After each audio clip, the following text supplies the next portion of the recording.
오늘 주시는 말씀을 읽도록 하겠습니다. 누가복음 12장 22절에서 34절까지 한 절씩 교독합니다.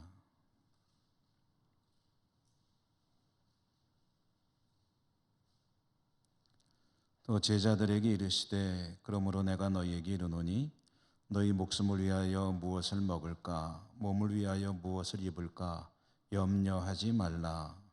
목숨이 음식보다 중하고 까마귀를 생각하라. 심지도 아니하고 거두지도 아니하며 골방도 없고 창고도 없으되 하나님이 기르시나니 너희는 새보다 얼마나 더 귀하냐.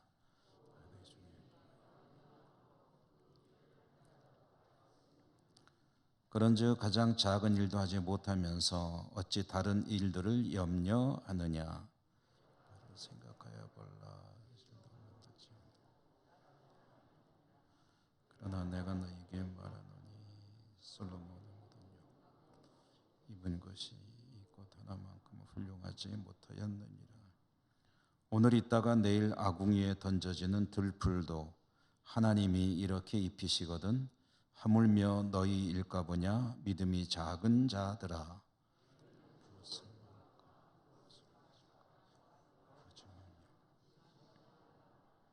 이 모든 것은 세상 백성들이 구하는 것이라 너희 아버지께서는 이런 것이 너희에게 있어야 할 것을 아시느니라.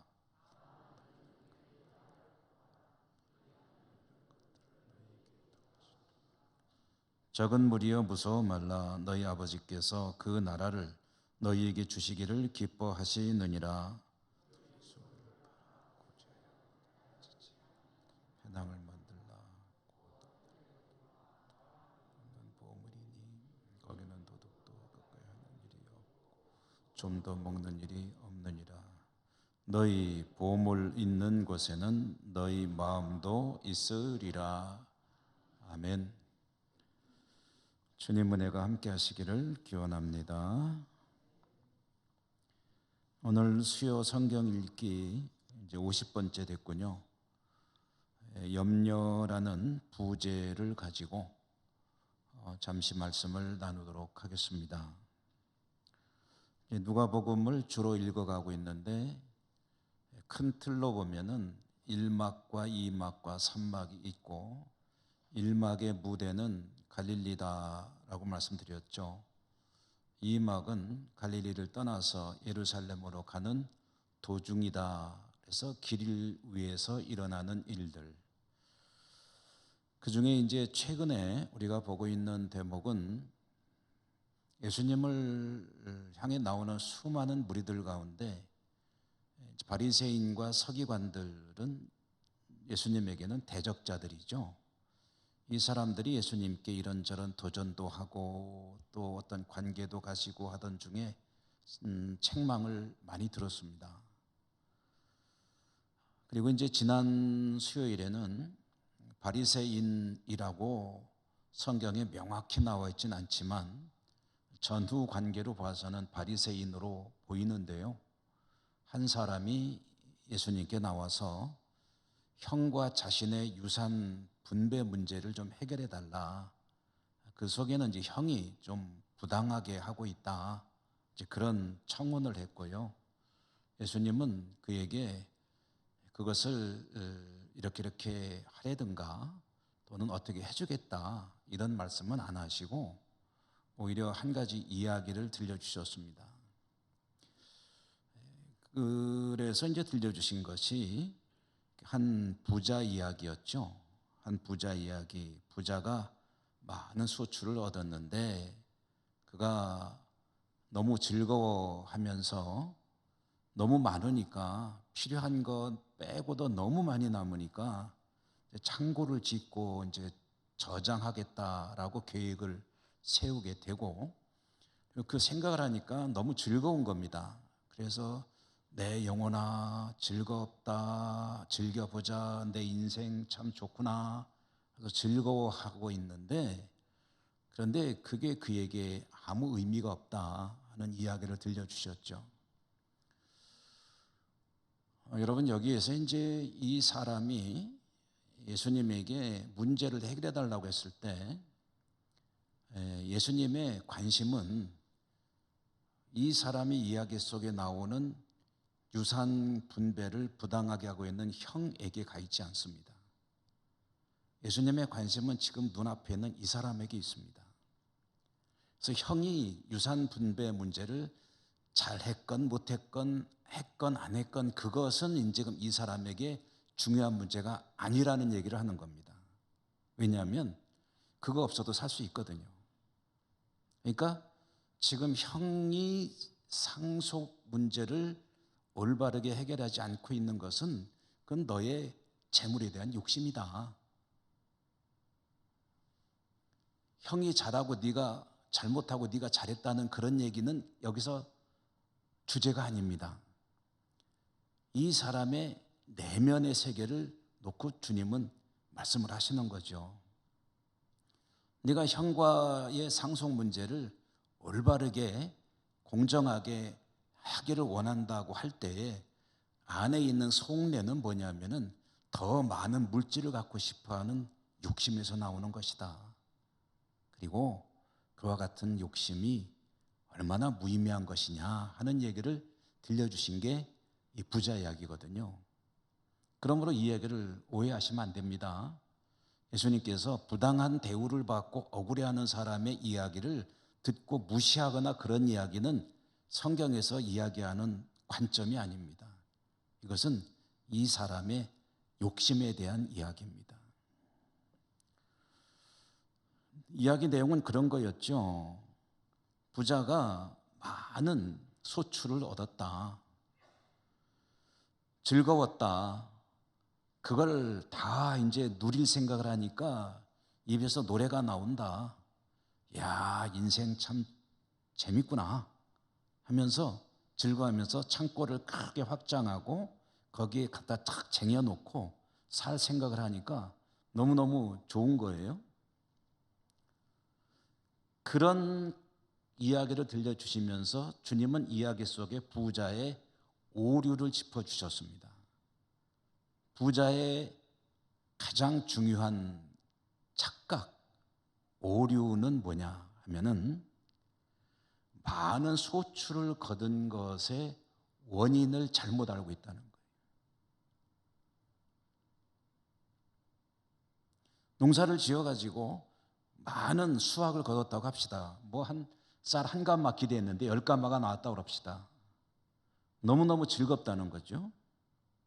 그런데 주님은 그거 많이 나온 거 가지고 즐거워하는 것은 그것은 큰 오해라는 것을 자기 스스로 대견해야 하고 뭔가 이루었다고 뿌듯해하는 것은 그것은 큰 착각이라는 것을 짚어주십니다. 왜냐하면 성경 속에 그런 이야기가 숨겨져 있는 겁니다.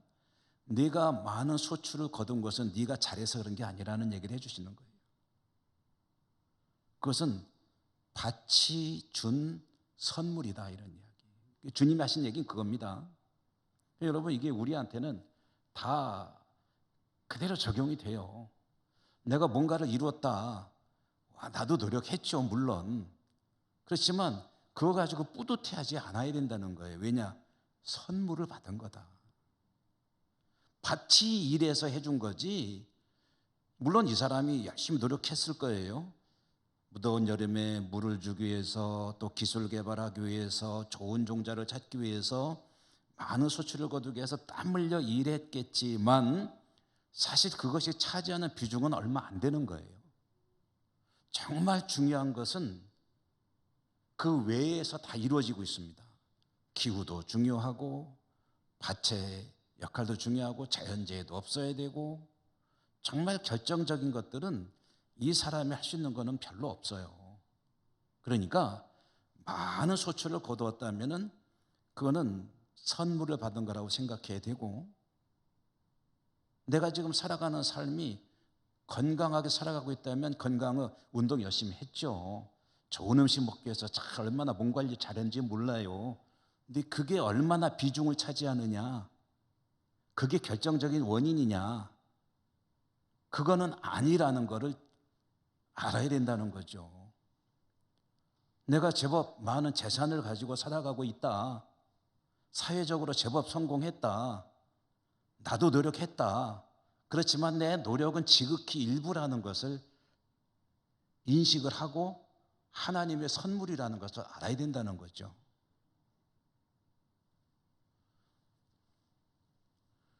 이 부자는 착각을 하고 있는 겁니다. 물론 그의 노력을 폄하할 이유는 없습니다만은 혹 많은 열매를 거뒀다 하더라도 자신이 차지하는 지분은 그렇게 큰 게 아니라는 것, 그것을 알고 밭이 주는 선물이라는 말은 다른 말로 하면은 하나님께서 주시는 은혜라는 것을 알고 선물을 받았으면은 선물을 주신 이의 뜻에 합당한 삶을 살아야 하는데 내가 뭔가 된 줄로 착각한다는 거죠. 창고 크게 지고 내 인생은 즐겁다라고 외치고 노래하는 그에게 하나님은 보이지 않습니다. 그리고 주님은 그것이 그의 탐욕이라고 말씀하십니다. 욕심을 내면요, 눈에 뵈는 게 없습니다. 하나님은 물론 아무것도 보이지 않습니다. 탐욕이 눈을 가리게 되면 보이는 게 없어져요. 교만해지죠. 여러분 죄송하지만 여러분 통장에 한 100만 원쯤 있는 거하고 한 1조쯤 있는 거하고 목에 힘이 들어가는 게 어떻게 똑같을까요? 나도 모르게 목에 힘이 좀 들어가고 허리도 좀 쭉 펴지고 룰룰랄라 내 인생 참 괜찮구나. 나도 모르게 그렇게 되지 않을까요? 조금 사는 게 고달프고 야 통장이 좀 뭔가 좀 아슬아슬하고 그러면은 왠지 조금 어깨가 축 처지고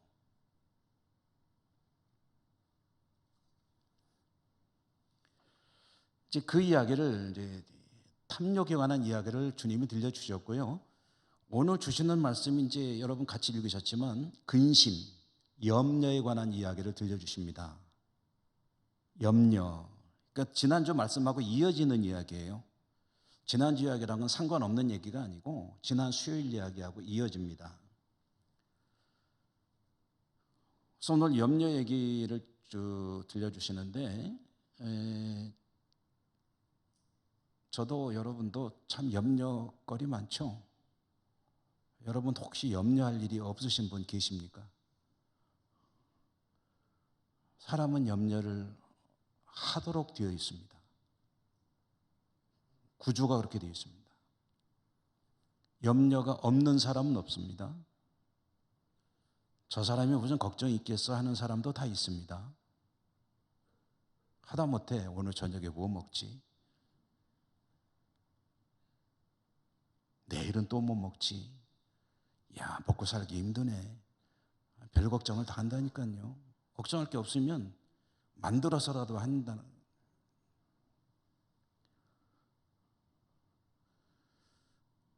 여러분, 이 사람의 내면에는요, 염려를 만들어내는 공장이 하나 들어있습니다. 계속 찍어냅니다. 그 공장은 무엇이냐면요, 마치 블랙홀과 같은 것입니다. 성경에 나오는 용어로 쓰면 무저갱 같은 것입니다. 메꿀 수 없는 그런 커다란 빈 공간이 있어요. 그것이 계속해서 두려움을 만들어내고 두려움은 염려를 가져오게 합니다. 우리는 다 그렇게 되어 있습니다. 조금 그런 게 예민하지 않으신 분들은 못 느끼실 수도 있더라고요. 저는 나만 그런가 했더니 그런 거 없는데요, 나는. 없는 게 아니라 못 느끼시는 거예요. 두려움을 다 가지고 있습니다. 두려움을 찍어내는 공장이 들어 있습니다. 우리 내면에. 그것을 그 비어있는 그 블랙홀, 그것을 사람들은 어떻게든 메꾸고 싶어 합니다. 뭘로 메꿀까? 메꿀 수단을 찾기 위해서 애쓰고 수단이 이거라고 생각하면 그것을 얻기 위해서 애쓰죠. 메꿀 만큼 그것을 얻어야 되니까. 그게 돈이라고 생각하는 사람은 돈을 부지런히 벌어서 자기의 어떤 두려움을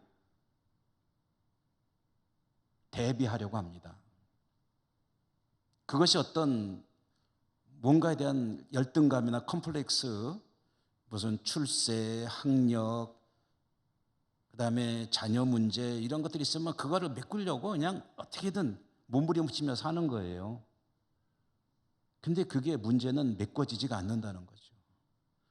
메꿀 수 없습니다. 그거는 한 가지 방법이 있습니다. 그것은 성령님이 그 안에 들어오셔야 메꿔진다는 거예요. 이게요, 그 자리가 다른 거로는 메꿔지지 않는데 성령님 들어가시면은 마치 잃어버린 조각이 맞춰지듯이 딱 맞춰지게 되어 있습니다.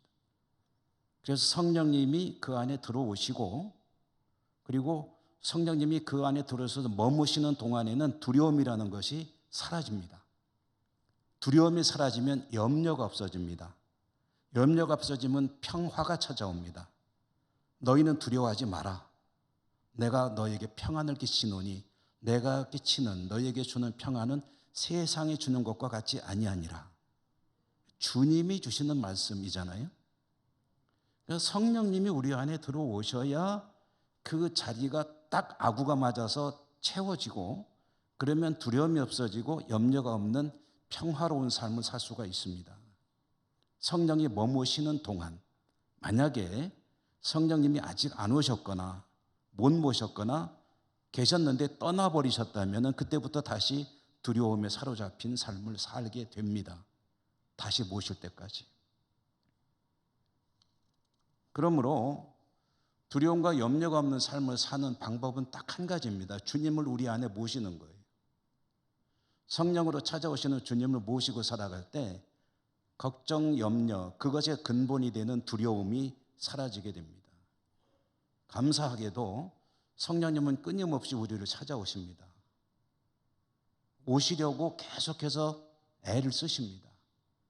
요한계시록 3장 20절에 볼지어다 내가 문 밖에서 두드리노니 누구든지 문을 열고 나를 맞아들이면 내가 그에게로 들어가 그와 더불어 먹고 그와 더불어 함께 살겠다. 그게 그 말씀이에요. 여기서 내가 문 밖에 서서 두드리노니 할 때 두드리노니 하는 것은 이 말의 뜻이 굉장히 중요합니다. 한번 두들겨 봤는데 대답이 없어. 그럼 나 나중에 다시 올게 하고 가시는 게 아니고 계속 두들긴다는 소리예요. 언제까지? 문을 열 때까지. 성령님은 계속 문을 두드리고 계세요. 내가 못 듣고 있거나 듣고는 있지만 아유 좀 기다려요. 지금 내가 다른 일 때문에 바쁘거든요. 라고 성령님을 모셔드리지 않을 때 계속해서 내 삶 가운데는 두려움이, 그로 인한 근심, 염려가 자리 잡고 있을 수밖에 없다.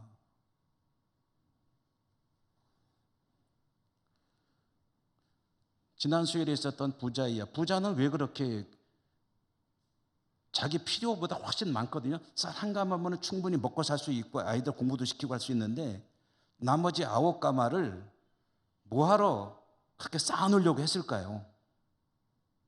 왜 그랬을까요? 그 근본은 두려움입니다. 자기 미래를 대비하는 거죠. 동창보다 가난한 것에 대한 두려움, 형보다 부자가 되고 싶은 탐욕, 그 탐욕의 근저는 두려움이죠.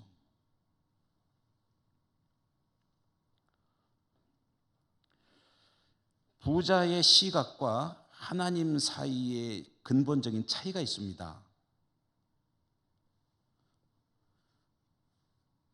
부자는 두렵기 때문에 미래를 대비하려고 합니다. 많이 쌓아놓을수록 좋다고 생각을 합니다. 한 가마니 먹고 9가마니가 남는데 최대한 많이 쌓아놓는 것이 나를 위해서 좋다. 이렇게 생각을 합니다.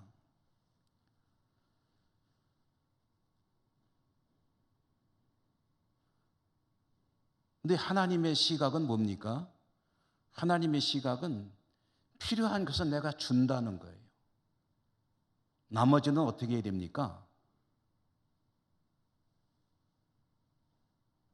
자, 부자 이야기 조금만 더 해볼까요? 부자가 9가마니 창고에 들여놓고서 배 두들기고 있으면 두려움이 없고 걱정이 없고 염려가 없을까요? 창고에 양식만 있으면 걱정거리가 없는 게 인생입니까?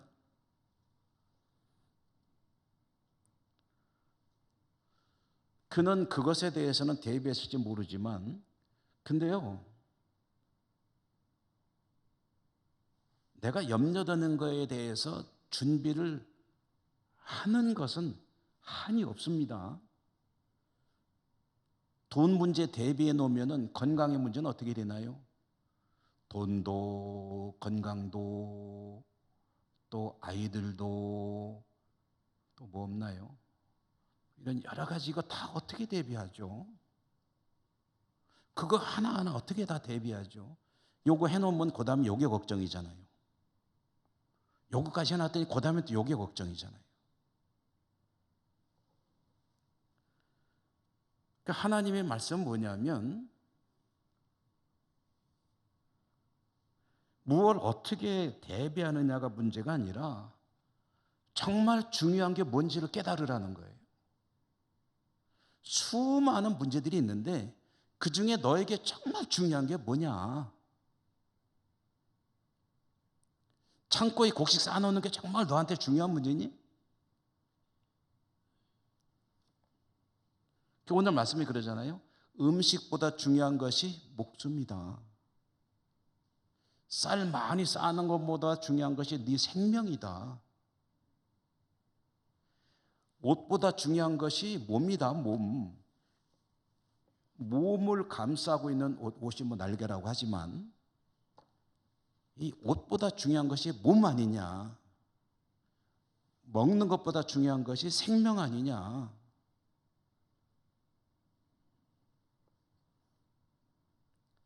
음식이나 옷이나 집이나 이런 것들은 인간의 생존을 위해서 꼭 필요한 겁니다. 이런 것들을 위해서 열심히 땀 흘려 일하고 그것을 얻기 위해서 염려할 때 염려하고 이렇게 저렇게 계획을 세우고 살아가는 것은 그건 당연한 일입니다. 그렇게 해야 합니다. 하나님이 뭐 하늘만 보고 입 벌리고 있으라 그런 말씀하는 게 아닙니다. 그런 것들에 대해서 무관심하라는 것이 아니고 지나친 관심을 가지지 않아야 한다라는 이야기입니다. 중요한 것보다 그것들에게 마음을 빼앗기지 않아야 한다는 이야기입니다. 이만큼 있으면 됐지. 왜 그걸 더 많이 가지느라고 네 생명이 지금 죽어가고 있는지도 모르고 그것 쫓아다니느라고 정신이 없느냐. 그 얘기를 하시는 거예요. 그 이야기입니다. 필요한 것? 네가 정직하게 성실하게 땀 흘려 열심히 정상적인 삶을 사는 한 내가 너에게 공급하신다는 거예요. 하나님께서 하신다는 거죠. 필요한 거 다 알고 계신데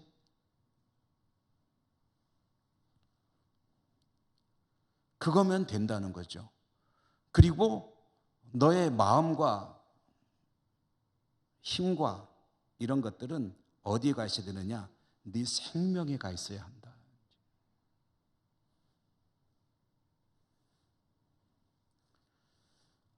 하나님께서 주시는 은혜를 누리며 살아가면서 무엇을 염두에 두고 무엇을 염려하면서 살 것인가? 염려해야 한다면 무엇을 염려할 것인가? 더 많이 쌓기 위해서 염려할 일이 아니라 자신의 생명을 위해서 염려해야 한다. 내가 과연 지금 생명의 능력이 넘치는 삶을 살고 있나? 하나님과의 관계는 바르게 이루어지고 있나? 하나님 보실 때 내 삶은 정말 적절한 것인가?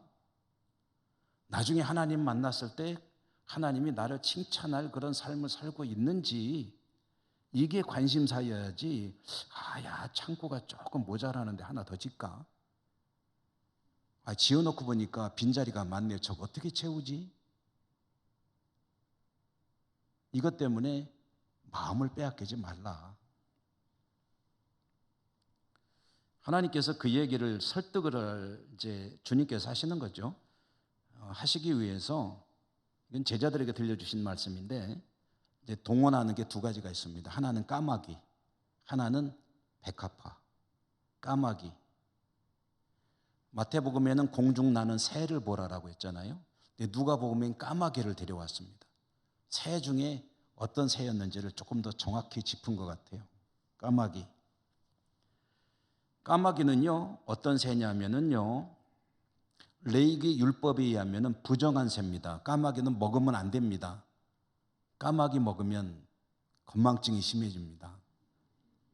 그렇지 않아도 자꾸 잊어먹는데 까마귀 먹으면 안 돼요. 자꾸 잊어먹으면 까마귀 고기 먹었니? 그러잖아요. 까마귀는 부정한 새거든요. 이거는 절대 잡아먹으면 안 되는, 그러니까 이제 율법에 의하면 이 까마귀는 아주 안 좋은, 대접받지 못하는 그런 조류 중에 하나입니다. 그런데 그런 부정한 새인 까마귀조차 하나님께서 다 먹이시지 않느냐. 얼마나 하찮은 새인지 몰라요. 하나님의 얘는 부정해 라고 제쳐놓은 새예요. 그런데 그런 새조차도 하나님은 버리시지 않는다는 거예요. 먹여 살리신다는 거죠. 그렇다면 자, 까마귀 먹고 사는 거 한번 봐라. 걔가 창고 짓디? 쌓아놓고 살디? 때가 되면 다 먹게 하시지 않디? 그 까마귀도 그런데 하물며 내 백성 너희야 어떻겠느냐? 까마귀랑 비교하면 상대도 안 되죠. 그러니 하나님께서 그 백성의 필요를 채워주시는 것은 너무나도 당연한 것 아니냐? 까마귀 보면 알 수 있는데 그거 모르겠니? 백합화도 불러오셨잖아요. 백합화가 예쁜데 옷 잘 입으려고 애쓰더냐? 여기저기 뭐 옷감 끊으러 다니더냐? 명품 옷으로 입고 살더냐? 그런데 하나님께서 입히시지 않느냐? 그러니 솔로몬의 영광도 이에 미치지 못하는 그런 아름다운 모습 아니냐? 이런 풀도 하나님께서 입히시거든 하물며 그 백성은 어떻겠느냐?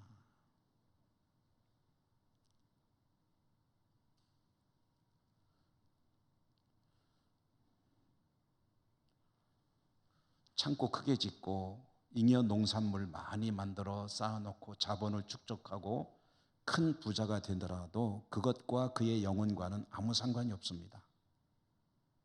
그것 때문에 그가 생명의 능력을 가지느냐? 아닙니다. 아무 관계 없습니다. 오히려 잔뜩 쌓아놨는데 하나님께서 그의 영혼을 그 밤에 불러가시면 그렇게 애써서 쌓아놓은 그것이 나와는 아무 상관없는 남의 것이 되어버리고 맙니다. 그리고 그 자신은 쌓아놓은 것과 아무 상관없이 하나님 앞에서 하나님이 너 누구니? 라고 물어보실 그런 대상이 되어버릴 수 있습니다. 하나님과 관계없이 살아온 인생이라는 거죠. 그러므로 염려라는 이 용어와 관련해서 주님께서 제자들에게 들려주시는 말씀, 염려할 일이 있다면 그것은 좀 전에 말씀드린 대로 하나님 앞에서 내가 어떻게 살고 있는지가 염려거리가 되어야 합니다. 어떻게 하나님의 나라를 구할 것인가?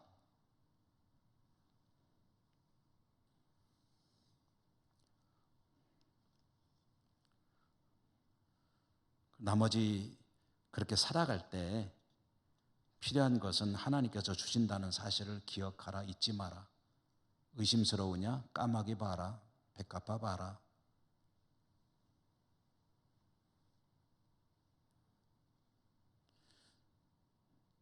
쓰고도 남을 만큼 주시지는 않을 수도 있습니다. 그러나 필요한 것은 주십니다. 그것이 하나님의 말씀입니다.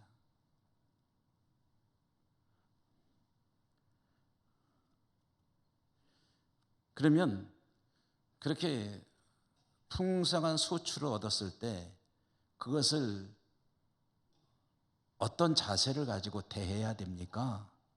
하나님의 나라를 구하는 삶의 자세는, 만약에 부자가 하나님의 나라를 구하는 삶이었다면 어떻게 살아서야 합니까? 거기에 대한 대답을 주시는 말씀이 오늘 우리가 읽은 말씀의 마지막 부분입니다. 간단히 말하면 나눔과 구제에 관한 이야기죠. 여러분, 구약 율법에서요, 하나님께서 하나님의 백성들에게 가장 강조하는 추구해야 될 가치, 빼놓을 수 없는 것 중에 하나가 나눔과 구제입니다. 이스라엘 백성들은요, 절대로 가난한 자들을 그냥 두면 안 됩니다. 이것은 하나님 앞에 범죄입니다. 그 의무를 가지고 살아갑니다. 그래서 대명사가 홀로 된 여성, 그리고 부모를 잃은 아이, 그리고 레위인, 자기 땅이 없는 종교인, 그리고 자기 집을 떠나서 먼 길을 가고 있는 나그네, 이런 사람들이 그 대표적인 대상들입니다. 이 사람들은 사회적 약자입니다. 이 약자들을 돌보아야 될 책임과 의무가 이스라엘 백성들에게 있는데, 이것은 하나님 백성들이 추구해야 될 일이라는 거죠. 한 가마면 되는데 10가마 생겼다. 한 가마는 하나님이 주시는 거라고 내가 쓰면 돼요.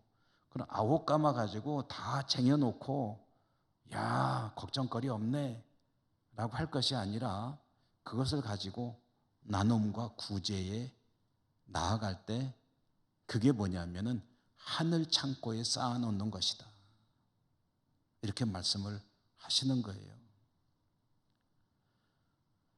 넉넉한 소출이 주어졌느냐? 하나님의 선물이다.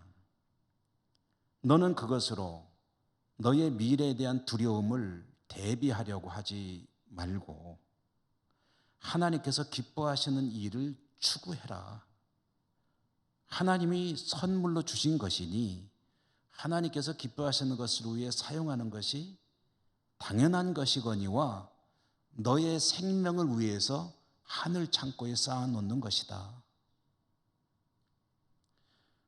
만약에 네가 창고를 1개, 2개, 3개, 4개 쭉 이어서 짓고 넓은 창고를 여러 개 지어놓고 거기에다 곡식을 착착 쟁여놓았다 하더라도, 네가 오늘 밤에 하나님이 네 영혼을 불러가신다면 그것은 너하고는 아무 관계없는 그런 재물이 되겠지만, 네가 그것을 가지고 하늘 창고에 부지런히 쌓아놓으면 하나님이 오늘 밤에 네 영혼을 불러가실 때, 그때 하늘 창고에 있는 그것 때문에 너는 하나님 앞에서 칭찬을 받게 될 것이다. 하늘 창고에 쌓아놓으면 나와 상관없는 것이 아니라 바로 내 것이 되는 거예요. 그럼 어떻게 하면 하늘 창고에 쌓아요? 말씀하시잖아요. 나누고 베풀어라. 여러분, 참 어렵죠. 얼마나 땀 흘려 애써서 얻은 것들인데 그걸 그렇게 나눕니까 하는데, 하나님은 그렇게 못하는 나를 놓고 염려하라는 거예요.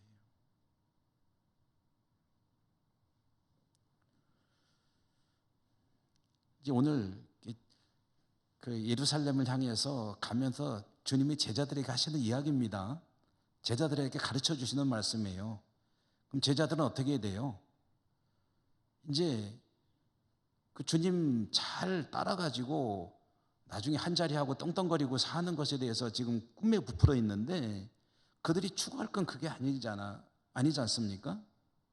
그들은 주님의 뒤를 따라서 십자가를 져야 되고, 또 생명 바쳐서 복음을 전해야 되고, 그렇게 자신의 삶을 하늘 창고에 쌓는 삶을 살아야 돼요. 그런데 자기들 위해서 뭔가 쌓아놨다면 그것은 죽은 뒤에는 자기랑 아무 상관없는 게 될 수가 있어요. 하지만 그걸 가지고 하나님의 나라를 추구했을 때는 하늘 창고에 다 쌓아놓아 있기 때문에 그게 다 내 것이 되는 거예요. 도적이 들 염려가 없어요. 거기는 녹이 슬 염려도 없습니다. 구멍 뚫렸을 때 쥐가 들어올 염려도 없어요. 고스란히 쌓여 있을 겁니다. 그리고 하나님께서 그것을 보시고 칭찬하실 것이다. 그게 생명을 추구하는 삶이다.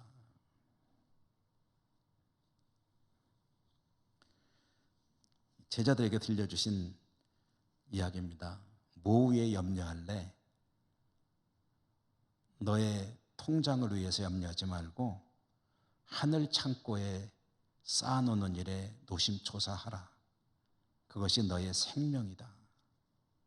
지난 수요일에 어거스틴의 비유 이야기 한번 잠시 말씀드렸죠? 한 번 더 말씀드릴게요. 이런 좋은 이야기는 외워놓으시면 좋을 것 같아요. 지금 우리가 두 주째 생각해 보니 이 부자가 가장 안전하다고 생각한 창고는 자기 배예요. 자기 배. 그런데 어거스틴은 그렇게 말하는 거예요. 가난한 사람들의 배가 자기가 철통같이 튼튼하게 지어놓은 창고보다 더 안전한 창고라는 것을 이 부자는 깨닫지 못했다. 뒤집어 얘기하면 가난한 사람들의 뱃속에 자기 남는 양식을 갖다가 넣어주는 것이 어마어마한 창고를 지어서 저장하는 것보다 훨씬 더 안전한 곳이다 라는 것을 부자는 깨달았어야 한다.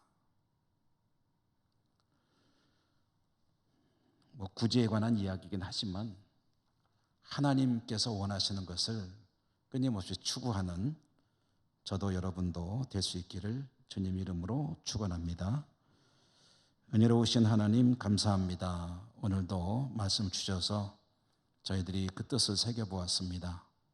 하나님의 나라를 추구해야 할 터인데